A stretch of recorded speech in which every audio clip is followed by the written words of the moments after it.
Bonjour Internet et bienvenue sur Pandemonium TV, je suis le Mjoff, mais tu m'as reconnu, et aujourd'hui on va s'attaquer à Summoners, dont j'ai parlé dans une vidéo précédente, ma vidéo précédente. Pourquoi Summoners plutôt qu'Ami en fait? C'est une excellente question.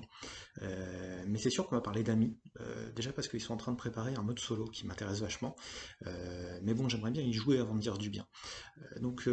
Summoners pourquoi? Parce que je viens de terminer la traduction et tout le jeu, hein, littéralement, les règles, les cartes de profil, et donc j'ai un peu en tête tout ce dont je vais avoir à parler dans cette vidéo, donc ce sera plus simple plutôt que de tâtonner sur Ami. Pour info, faute de figue pour l'instant, pour les exemples, ben, je me suis servi de photos et de choses comme ça.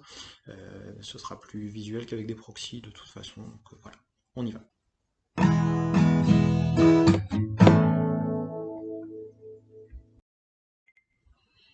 Alors le contexte, pour le moment, l'historique n'est pas traduit. Je l'ai seulement parcouru sur le site.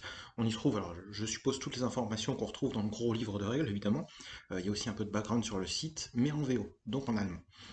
Tant que j'y pense, hein, ouais, tout ce que je dis, la VO c'est de l'allemand hein, pour ce jeu, puisque c'est un jeu allemand. Il n'y a pas de version anglaise à ce jour, du tout. Aucune traduction n'a été prévue, ou elle a été prévue et annulée. Le responsable n'a pas été hyper clair sur le sujet quand j'ai abordé le point avec lui. Et la traduction française, par contre, devrait arriver sur le site, par contre, très très prochainement, vu qu'elle est terminée. Donc tout se passe dans Summoners, dans les mondes du cristal magique de Kalundras. Celui-ci a explosé et s'est éparpillé en multiples fragments qui ont créé autant de mondes magiques. Heureusement, il existe des portails magiques, tout est magique, hein, il va falloir y faire, qui relient ces mondes. Sauf que ces portails ne peuvent être traversés que par des individus d'exception, et ils doivent être seuls. Et ces individus, on les appelle les invocateurs. Alors pourquoi eux? Parce qu'une fois sur place, bah, il y a du boulot, puis un mec tout seul, il peut pas tout faire. Et donc les invocateurs ont la capacité à invoquer des copains de leur monde d'origine pour faire le boulot à leur place. Et pour invoquer ces créatures, les invocateurs ont besoin d'énergie magique, le mana. Les sources de mana sont rares et convoitées, et c'est souvent la source de tous les problèmes. Humour qui coule de source. Ah. Comme je l'ai déjà expliqué dans la vidéo précédente, pour ces règles, on est à la limite entre Magic et nos jeux de figurines habituels. C'est-à-dire que c'est un jeu d'escarmouche, c'est tellement de l'escarmouche qu'on joue d'ailleurs avec une seule figurine au premier tour, l'invocateur.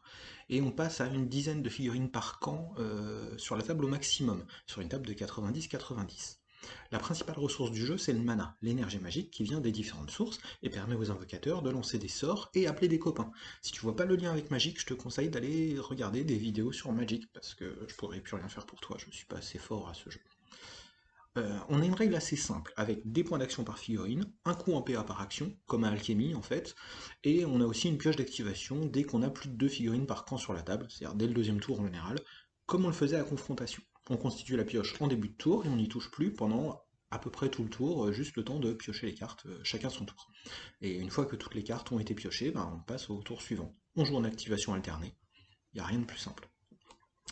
Quand on invoque ou active une figurine avec une carte d'activation, donc on doit lancer un dé, si c'est une créature plutôt qu'un invocateur, pour vérifier si l'invocateur contrôle bien sa créature. Plus une créature, une bestiole est loin, plus elle va être délicate à contrôler.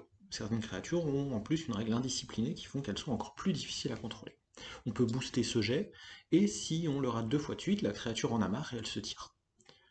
En faisant un doigt d'honneur à l'invocateur, je pense. Parce qu'elle n'a peut-être pas envie d'être là pour bosser pour l'autre. Pour le reste, on va simplement prendre une carte de profil pour tout expliquer, ce sera plus simple. Parce que sur le fond, on peut presque tout expliquer à partir de la carte de profil. Et je vais en prendre deux, une relativement simple et une autre un peu plus complexe pour que tu te rendes bien compte. Mais tu vas voir, ça va pas changer grand-chose. En gros, la fiche va être composée de 3 blocs, plus une carte d'activation additionnelle pour la pioche d'activation qui reprend toutes les activations possibles par figurine et leur coût par figurine. Tout est hyper bien expliqué dessus. Et traduit en français. En haut, on a la photo, la faction, le nom de la figurine, c'est un classique. En dessous, son niveau et son type, créature ou invocateur. Puis une série d'un ou deux chiffres séparés par un trait qui indique le coût d'invocation en mana, et éventuellement un niveau de créature inférieur à sacrifier pour invoquer celle-ci. Parce que pour invoquer une grosse créature, bah parfois, faut en buter des plus petites, sinon l'autre, il veut pas venir. C'est cruel, mais c'est comme ça dans Summoners. Donc les créatures les plus simples sont invoquées simplement avec du mana, un ou deux points. Les créatures les plus complexes à invoquer coûtent 3 points de mana, j'en ai pas encore vu des plus chers, et éventuellement jusqu'à un ou deux niveaux de créatures à invoquer, à supprimer, à sacrifier, pour pouvoir invoquer le nouveau. La créature invoquée est placée au contact socle à socle avec l'invocateur et peut éventuellement se déplacer s'il réussit un test de contrôle. En dessous, on a les caractéristiques de base, le nombre de points d'action, le mouvement en pouce, de marche et de course sur la même bulle, on a le réflexe, c'est le score à atteindre pour toucher la figurine avec une attaque, l'endurance, c'est le nombre de dégâts que l'on soustrait à chaque jet de dégâts, et la taille pour déterminer les lignes de vue, globalement. En dessous, on a les attaques, à distance ou au corps à corps. On indique ici simplement le nombre de déduites, des déduites, à lancer pour dépasser ou égaler la caractéristique de réflexe adverse. On a ensuite l'allonge éventuelle ou la portée pour les attaques à distance, AD, et enfin les règles spéciales. Il n'y en a pas énormément, la plupart des figurines n'en ont d'ailleurs pas de règles spéciales, que ce soit au tir, au corps à corps, ou simplement sur leur carte. En combat, les figurines peuvent agir et réagir un peu comme à Alchemy, que ce soit contre les tirs ou les corps à corps, mais il vaut mieux se reporter aux règles complètes pour en savoir plus. En bas, on trouve éventuellement des règles spéciales, puis une ou deux barres de points de vie. En rouge, quand la figurine a atteint le seuil du rouge, comme on peut dire à Alchemy, la figurine est blessée et subit quelques malus additionnels, mouvement, combat, etc., pour montrer qu'elle est blessée justement. T'auras compris tout de suite qu'une figurine blessée, comme elle est moins forte, ça vaut peut-être le coup de la buter pour en invoquer une autre plus forte. C'est magique, encore une fois. Un petit exemple tout simple, quand j'attaque, je lance X dés dépendant de la caractéristique d'attaque. Chaque jet supérieur ou égal au réflexe de la cible va toucher. Donc avec un déduit, ça peut aller relativement vite. Pour chaque touche, je lance un déduit et je soustrais l'endurance de la cible. C'est le nombre de dégâts infligés. On ne peut pas faire beaucoup plus simple. Il existe en plus par faction une carte de sortilège additionnelle pour que les invocateurs puissent lancer des sorts avec 1, 2, 3 ou 4 points de mana qui vont piocher dans leur réserve qui se reconstitue au fur et à mesure des tours. Et comme tu dois te douter, on fait toujours plus de dégâts avec une boule de feu ou un tremblement de terre qu'avec un simple bâton. Un invocateur, c'est pas une brute de corps à corps en général. Le mieux évidemment, c'est de regarder les règles du jeu pour en savoir plus. À ce jour, on trouve 6 factions assez classiques. La corruption, la vie, les deux plus étonnantes, l'eau, la terre, le feu et l'air. Il manque juste l'îlot. Comme on peut s'y attendre, les créatures et les invocateurs ont des capacités liées à leur faction. Les créatures de feu, elles foutent le feu. Celles d'air vont vite. Celles de terre sont solides et lentes. Pour l'eau, c'est plus compliqué. Je vais détailler tout ça très rapidement ici. Alors l'air, par exemple, c'est tout en légèreté. C'est la faction mobile par excellence, avec des coups de vent dans tous les sens. Les figurines peuvent frapper fort, mais sont relativement fragiles. Au pire, on peut les sacrifier pour en invoquer d'autres, mais au bout d'un moment, on va pas sacrifier les niveaux 3, c'est pas possible. Les attaques à distance ont l'air plutôt efficaces dans cette faction. Corruption, c'est la faction qui a l'air le plus intéressante à jouer. Elle inflige des effets de poison pour toutes les créatures qui sont capables de se battre, et il y en a pas mal. Par contre, elles sont farouchement indépendantes et très délicates à contrôler, sauf si l'invocateur se sacrifie lui-même en s'infligeant du poison. Les figurines ont un petit côté Cthulhu en plus qui rend plutôt pas mal. Après, c'est des Cthulhu un peu bedonnants, donc ça change un peu aussi. L'eau dans Summoners doit être un peu fraîche, parce qu'on y trouve surtout des créatures et des effets de glace. Les créatures sont dans la moyenne, il y a pas mal de sorts et d'effets qui débuffent les filles adverses à coups de glaçons. On peut faire des congères, des choses comme ça. Il y a quelques troupes assez solides. Ça peut être une faction assez étonnante, je pense, mais qui n'a pas de gros boost de mobilité. Le feu, par contre, est assez traditionnel pour ce genre de jeu. Ce sont des créatures qui tapent vite, fort, infligent des dégâts de flammes, qui peuvent faire des dégâts additionnels et peuvent déplacer, attiser les effets des flammes. J'ai une grosse sympathie pour le buffle de lave, qui devient encore plus bourrin quand il est blessé grâce à une règle de frénésie assez classique, on va dire.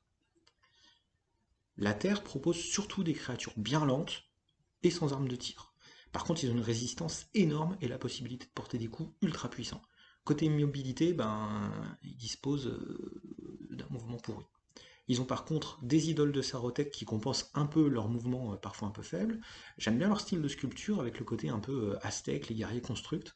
Et sort très prochainement une créature, puisque ça s'appelle une créature, qui sera l'idole des dieux ou la machine des dieux, qui est une espèce de grosse bête de niveau 3 qui a l'air extrêmement puissante et la figurine est vraiment superbe. J'aime aussi beaucoup le côté guerrier construct aigle et jaguar. La vie, évidemment, c'est la faction du soin et de l'enchevêtrement. On y trouve des créatures correctes et pleines d'options pour les faire durer, en fait. On trouve aussi des sports qui vont s'éparpiller sur le champ de bataille. À mon avis, c'est une faction relativement délicate à jouer, mais très tentante, d'autant plus que beaucoup de figurines sont très jolies. Les plus hauts niveaux de créatures semblent les plus efficaces, notamment le dragon, qui claque carrément. En particulier parce que c'est une créature lanceuse de sorts, et que c'est la seule créature qui peut lancer des sorts en plus de l'invocateur du début, sachant qu'elle pique dans le mana de l'invocateur. Donc ça va être un jeu à double tranchant. Si on utilise trop de mana de l'invocateur, ben, l'invocateur peut plus rien faire, si ce n'est se battre avec ses tout petits points, et ça va pas être facile. Alors pour se procurer le jeu pour le moment, bah, c'est Outre-Rhin, sur le site neverrealm.de. Principalement, c'est un site en allemand, la partie boutique est en anglais, mais il n'y a pas de fluff dessus, sur cette partie en anglais. Il y a probablement d'autres sites allemands qui proposent Summoners, puisque la licence a l'air plutôt développée Outre-Rhin. Par contre en France, j'ai pas vu de distributeur, hein. Et comme je le disais, il n'y a pas de distribution anglaise pour l'instant, donc je pense pas qu'on puisse trouver ça de l'autre côté de l'Atlantique non plus pour l'instant. La bonne nouvelle donc c'est que la traduction française sera disponible très prochainement, probablement après l'équivalent des vacances scolaires là-bas, puisqu'elle est déjà rédigée, il va rester des questions de mise en forme évidemment, toutes les cartes sont traduites, donc pour une fois on sera servi avant les Anglais et ça fait plutôt plaisir.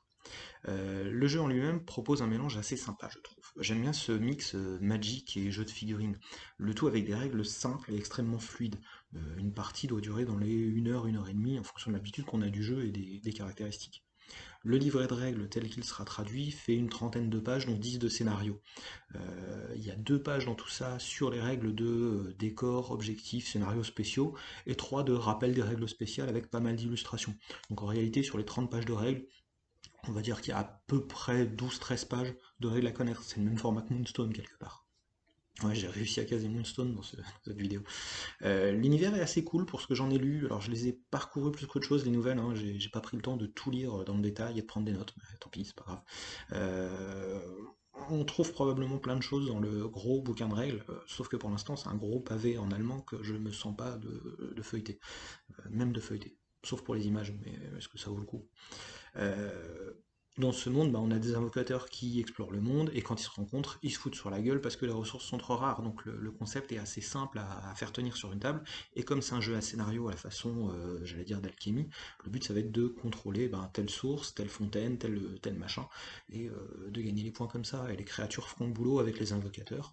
Et il y a un petit côté caster kill, puisque si l'invocateur est tué, dans plusieurs scénarios, ça rapporte des points bonus, mais ça ne tue pas complètement la partie. La partie peut être gagnée par quelqu'un qui a perdu son invocateur. C'est juste, à mon avis, extrêmement difficile, et il reste plus beaucoup de temps pour faire les choses, puisque les créatures vont perdre ne plus être contrôlables. En bonus, il y a 2 scénarios dans le livret de règles de base, celui qui est en téléchargement gratuit, qui permet de jouer jusqu'à 4 joueurs. Donc je trouve ça plutôt cool pour de la grosse initiation, ça peut être assez marrant sur les différents formats de jeu. J'en parle plus tard. Côté figurines, on a une gamme vraiment cool de créatures. Elles sont variées, elles sont typées, certaines me font carrément de l'œil avant même d'avoir lu les règles, notamment en terre, mais il y a aussi en feu quelques trucs qui me plaisent bien. Par contre, bizarrement, je trouve que les figurines d'invocateurs hommes en particulier sont très en dessous du reste, alors que les invocateurs femmes sont plutôt réussis et assez fines. J'aime bien aussi leurs éléments de décor. Enfin bon, ça c'est à toi de voir ce qui te plaît, ce qui te plaît pas. Dans un premier temps, de toute façon, on joue avec des proxys et tu verras après pour les figurines. En début de partie, les joueurs vont décider ensemble d'un format de jeu, novice, adepte ou maître. Ça va être en gros le nombre de points de mana dont dispose l'invocateur et donc de la qualité des figurines dont il va pouvoir disposer avant la fin de la partie. Plus le niveau est élevé, plus le mana coule à flot, et donc plus il y aura de créatures à invoquer. Donc la boutique propose 2 types de starters, le starter novice et le starter adepte. Le starter novice à 35 €, le starter adepte à 76 €, et des boîtes de compléments à 25 € environ. Dans une boîte novice, on va trouver l'invocateur, 4 créatures, et toutes les cartes et ce qu'il faut pour jouer. Dans une boîte adepte, on a 8 créatures au lieu de 4. Euh, pour avoir une faction complète, vraiment complète, donc pour pouvoir jouer en mode maître, si j'ose dire, on va dépenser 120 € tout compris. Créatures, invocateurs, cartes, etc. Alors rien n'oblige à prendre toutes les figurines d'une faction pour démarrer le jeu, sachant que comme on va les invoquer, on choisit ce qu'on joue au fur et à mesure, donc il n'y a rien qui t'oblige à acheter le gros dragon si t'as jamais envie de le jouer. Et puis si t'as envie de jouer le gros dragon, bah achète le gros dragon et achète pas l'autre truc à côté, vu que tu vas invoquer ton dragon à partir d'autre chose. Donc ça marche comme ça, il n'y a pas de système de points. Il y a juste l'invocateur qui vaut 1 et l'adversaire a 1 invocateur. À mon avis, avec une boîte adepte et une figue additionnelle ou deux, on a largement de quoi faire, hein, puisque le format adepte est conçu avec ses 76 € pour jouer directement. Donc ouais, effectivement, pour le format 100 €, bah, c'est déjà beaucoup, mais ça reste adapté à nos jeux d'escarmouche, t'as déjà de quoi faire, à mon avis. En plus, à aucun moment tu auras toutes les figurines sur la table en même temps, puisque justement, quand tes grosses figurines niveau 3 sont invoquées, bah t'enlèves les petites créatures de niveau 1 et 2, vu que la grosse créature va les bouffer pour revenir sur la table. Est-ce que le jeu est bien? Bah ça c'est une excellente question, je l'ai pas testé. Donc je pourrais pas répondre, mais j'aime bien le concept, donc il y a peut-être des idées à aller piocher pour ceux qui s'amusent à créer leur jeu. Docteur D, je pense à toi. Et pour les autres, ceux qui ont envie de tester, bah, on peut toujours se sortir quelques proxys et puis on teste ça quand vous voulez, je suis volontaire. Eh bien, j'espère que cette rapide présentation t'aura plu. Si ça t'intéresse, tu peux trouver d'autres explications, assez courtes d'ailleurs, d'une vingtaine de minutes, une demi-heure, ainsi que des rapports de bataille, j'en ai trouvé une petite dizaine, mais ils sont tous en allemand, sur les chaînes Würfelnorden et Tabletop Workshop, qui est bien une chaîne allemande. Je vais mettre le lien dans la description. Il paraît que sur YouTube, il y a une option pour traduire automatiquement les sous-titres. Je ne l'ai pas trouvé, donc voilà, j'ai au moins trouvé les sous-titres, donc c'était déjà pas mal pour suivre. Bon, tu peux toujours t'aider des règles qui seront en téléchargement donc, sur le site de l'éditeur. Si vraiment tu es très gentil avec moi, je peux te les envoyer en PDF, mais ce sera une version de travail, ce ne sera pas la version définitive, puisqu'il y a quelques problèmes de mise en forme dans ce que j'ai fait, puisque je ne suis pas un professionnel de la mise en forme. Merci pour les abonnements, pouces bleus, commentaires, en particulier si tu ne fais pas partie de ma famille. Si tu es de ma famille, je t'aime, mais vous avez mis des pouces bleus sans savoir de quoi on parle, alors que les autres, manifestement, vous avez mis un pouce bleu en comprenant le sujet, c'est d'autant plus rigolo. La prochaine fois, on va changer d'ambiance. J'ose plus rien promettre, mais on va probablement parler d'amis. Déjà parce que j'adore les figurines et que voilà, je trouve les règles plutôt funky. Voilà, faut que je m'y mette. Je suis en train de finir de peindre les deux prédateurs que j'ai et j'aurai peint toute la faction que j'ai. Il me reste 3 figurines à m'acheter là, mais ça va venir pour très très bientôt. Donc d'ici là, bah, porte-toi bien et puis n'oublie pas d'invoquer des amis.